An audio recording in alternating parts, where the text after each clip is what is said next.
मीच वाचतो आणि मीच सांगतो. पहा कोण कोण भागीदार आहे? अजित, सुजित आणि रोहित. भागीदारांचं प्रमाण काय आहे? भांडवलानुसार. मग पहिले भांडवलावरून प्रमाण काढणं शिकलोय आपण. कसं होईल प्रमाण? 40,000, 20,000, 40,000. प्रमाण मध्ये आपलं बे दोन्ही 4, बे एक बे, बे एक बे. प्रमाण झालं 2:1:2. आता याला फ्रॅक्शन मध्ये लिहिणं शिकलोय. 2 आणि 3 आणि 2 म्हणजे 2/5, 1/5, 2/5. आता यापैकी मृत्यू कुणाचा झाला? सुजित, म्हणजे या भागीदाराचा मृत्यू झाला. आता आपण हे शोधत असतो की मृत्यू किती दिवसांना झाला. तो वर्षामध्ये संपलाय. पहा त्याच्यामध्ये 31 मार्च. 31 मार्चला संपला ना. आणि त्याचा मृत्यू कधी झाला? म्हणजे 1 ऑगस्ट. म्हणजे एवढ्या दिवस तो आपल्या व्यवसायात होता. आता हे आपल्याला काउंट करायचं आहे किती दिवस होता. तर पहा किती दिवस होता? एप्रिल, मे, जून, जुलै, ऑगस्ट घेऊ काय? ऑगस्ट घेऊ काय? म्हणजे किती महिने होते? झालं. आता पहिल्या समायोजित म्हणजे संपत्तीचे पुनर्मूल्यांकन. कायचे म्हणजे यंत्रावर 10% घसारा, इमारतचे मूल्य 20% आणि संशयित कर्ज निधी 1500. मग इमारतवर नंबर टाका, यंत्रावर टाका आणि ऋणकोवर टाका. टाकले. दुसऱ्या नंबरची बात आहे बँक ऋणाचे शोधन करण्यात यावे. म्हणजे बँकेचं ऋण आलाय का त्याच्यात? म्हणजे बँकेचं कर्ज. किती कर्ज आलाय? याचं काय करा म्हणे? मग शोधन केले तर पैसा. चला बँक कर्जावर नंबर टाकून घ्या. आता त्याच्या पुढची वजा काय?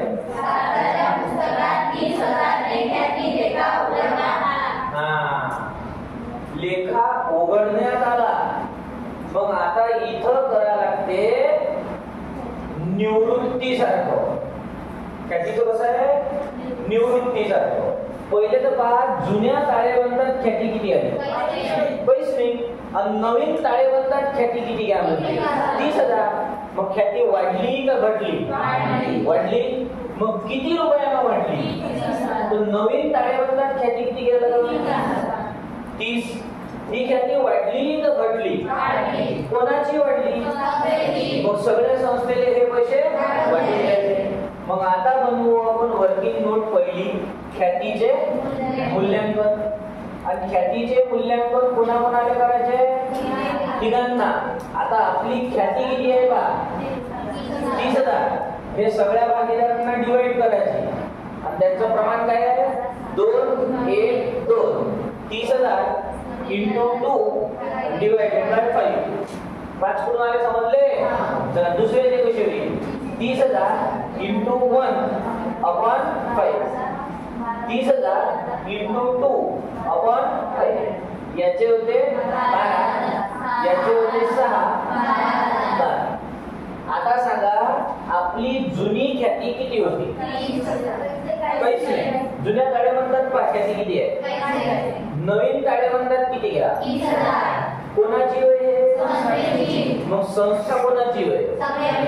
सगळ्यांना ख्याती वाटून दिली. वाटून दिली ना. 12, 6, 12. आता याच्यातही 2 प्रकार शिकलोय आपण. कोणते? ख्याती वाढणे, ख्याती घटणे.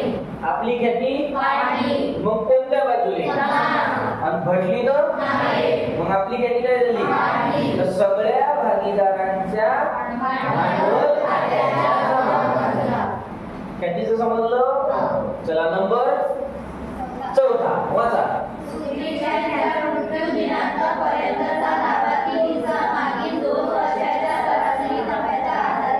आता बनवा लागते वर्किंग नोट नंबर 2.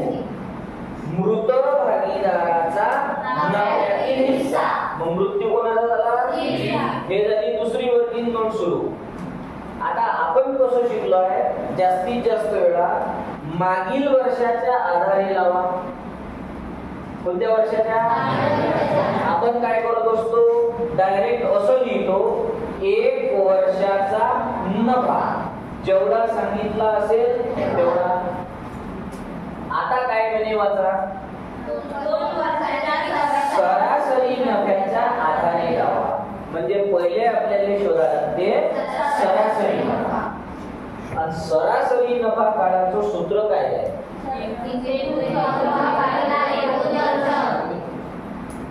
सरासरी नफा बरोबर एकूण नफा भागिले एकूण वर्ष. आता बघा, सरासरी नफा किती वर्षाच्या आधारे म्हणे? पहिला नफा किती आहे? दुसरा 23 आणि 25 48 40 डिवाइडेड बाय, चला 48 divided by 2 is equal to 28. आता कधी कधी काय म्हणजे याच्या 2 पट लावा, 1.5 पट लावा. आज कसं म्हणे, सरासरी नफ्याच्या, म्हणजे जेवढा सरासरी नफा आला तेवढा. याला गुणिले 2 करू, 3 करू, किती करू? म्हणजे एका वर्षाचा नफा बरोबर किती? 24,000. त्यात किती दिवसाचा पाहिजे? आता आपल्याला किती दिवसाचा पाहिजे? किती दिवसांना मृत्यू झाला, मग किती दिवसाचा पाहिजे?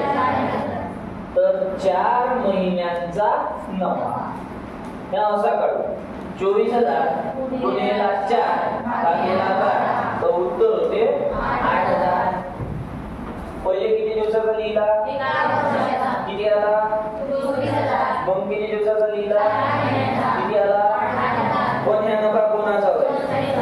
आता आपल्याला पाहिजे सुजितचा हिस्सा. कोणाचा? चला सुजितचा हिस्सा कसा काढू? पण नफा किती आहे आणि सुजितचं प्रमाण किती होतं? 1/5. 1/5 ना. चला 5 एक 5 एक 8 मधून 5 गेले 3, मग उरले 30. 5 सक 30, 30 मधून 30 गेले 0, 2 0 जसेच्या सांगा. सुजितचा हिस्सा किती आहे? अशा किती वर्किंग नोट बनवावं लागते? एक कायची, दुसरी कायची, नफ्यातील हिस्सा. दोन्ही झाल्या. आता शेवटची समायोजन अजून आहे.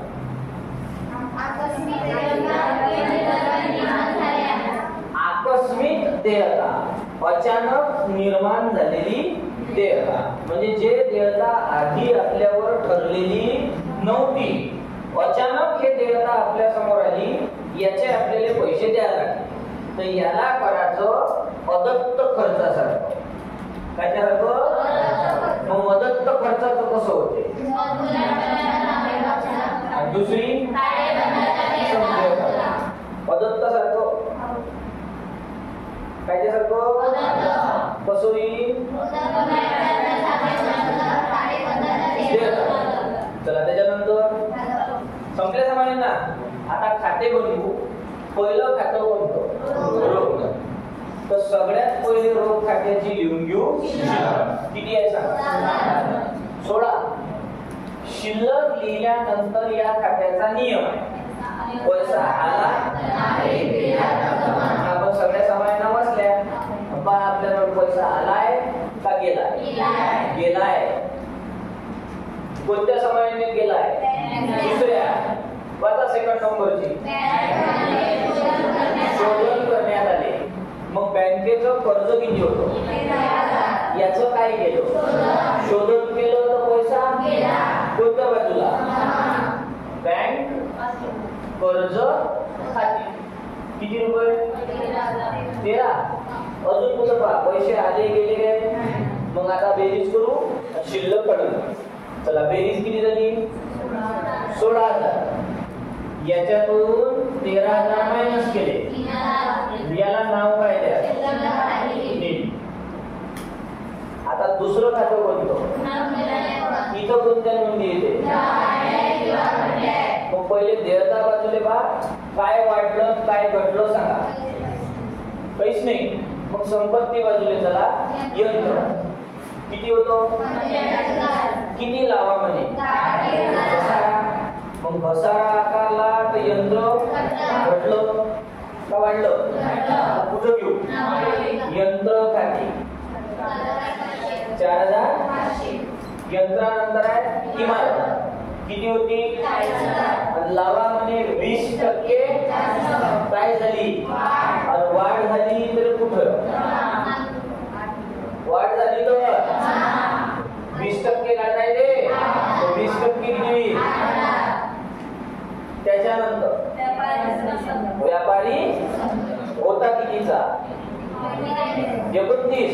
वाढला काय घटला काय? मग सोडून द्या. नंतर आहे ऋण. ऋणको किती होते? त्याच्यावर आकारामध्ये संचयित कर्ज निधी. मग संचयित कर्ज निधी जर आकारली तर ऋणको वाढते का घटते? कुठं घेऊ? ऋणको खाते किती न घटेल? नंतर तर आता अजून एक नोंद राहिली आहे, आकस्मिक देयता. आकस्मिक देयता याला कसं करायचं? सारखं.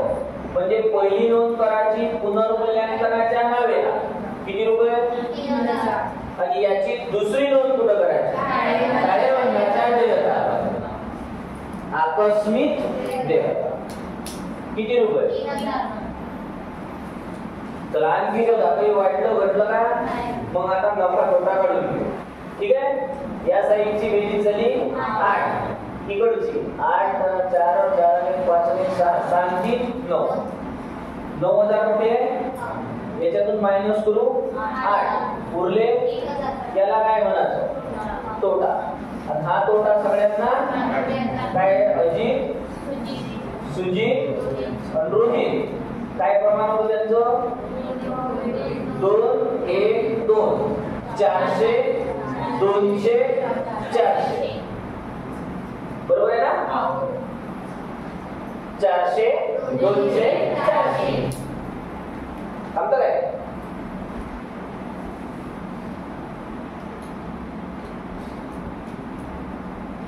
बरोबर आहे वाटलेलं? आता बनवू भागीदारांचे भांडवल. तर किती भागीदार आहेत? अजित, सुजित, रोहित. भांडवल खात्यात टोटल किती पॉइंट असते? 4. भांडवल खात्यात पहिले लिहायला लागते शिल्लक. कुठून आणायची, कोणत्या बाजूला लिहायची माहित झालाय सर्वांना? चला, पहिल्याची शिल्लक सांगितली 40, दुसऱ्याची 20 आणि तिसऱ्याची. पहिले काय लिहिली? आता नोंदी देयता बाजूला सामान्य निधी आहे किती आहे? 12500. कोणत्या प्रमाणात वाटायचा? 2 1 2. वाटू मी 5000 2500 5000. पहिल्याचे किती मी? 5000. दुसऱ्याचे किती मी? आणि तिसऱ्याचे किती मी? पहिले काय दिली? मग नोंदी. आता तिसरा पॉइंट नावेचं जमा, जमाचं नावे. चला, रोख खात्यात अजित, सुजित, रोहित याच्यापैकी कोण आहे? मग रोख खातं संपलं. आता पुनर्मूल्यांकनात या इथं कोण आहे? कुठं होता? जमाचा कोणाच्या खात्यात? नोंद कुठून घेतली? मग काय नाव लिहू? किती रुपये? आता आहे सुजित. सुजित कुठं आहे? जमाचा कोणाच्या खात्यात? आणि पुन्हा काय नावाने? 200. आता आहे रोहित. कुठं आहे? जमाचा कोणाच्या खात्यात? आणि पुन्हा काय नावाने? हेच पैसे लिहून. पहिले लिहिली, मग नोंदी नावेच्या, जमाच्या. आता चौथा पॉइंट बेलसऱ्या. जर कुणी संपत्ती घेतली तर देयता घेतली तर चला, कोण संपत्ती देयता घेतली काय पा? नाही. मग आता काय करायचं? ज्या भागीदाराचा मृत्यू झाला त्याच्या हिश्श्याची ख्याती आणि त्याच्या हिश्श्याचा नफा. त्याच्या खात्यात याचा मृत्यू कोणाचा झाला तर सुजितच्या हिस्स्याचा नफा किती आला याच्या नोंदी किती एक सुजितच्या भांडवल खात्याच्या जमा नफा तोटा निलंबित खाते किती रुपये ही झाली याची आणि दुसरी नोंद ताळेबंदाच्या संपत्ती नफा तोटा निलंबित खाते 1600 नफ्याचा हिस्सा झाला आता ख्यातीचं कसं आहे तर ख्यातीचे मूल्य किती लावण्यात आले मग आपल्याला असं म्हटलंय का की फक्त मृत्यू झालेल्या भागीदाराच्या हिश्श्यानेच लेखा उघडा मग काही सांगितलंय फक्त एवढं सांगितलंय संस्थेच्या पुस्तकात 30,000 ने ख्याती लेखा उघडा मग हे ख्याती कोणाची होय मग संस्था म्हणजे कोणाची होय सगळेलेच वाटायला लागत मग आपण पहिलेच वाटले 30,000 डिवाइड केले 12 6 आता हे वाढली का घटली मग हे लिहायची प्रत्येक भागीदाराच्या भांडवल खात्याच्या जमा ख्याती खाते 12,000 पहिले ख्याती खाते 6,000 दुसरे ख्याती खाते 12,000 तिसरे ख्याती झाली हे झाली ख्यातीची पहिली नोंद पहिल्याच्या खात्यात दुसऱ्याच्या खात्यात तिसऱ्याच्या खात्यात आता याची पाहिजे तर दुसरी नोंद होते ताळेबंदाच्या संपत्ती बाजूला ते केली आहे आपण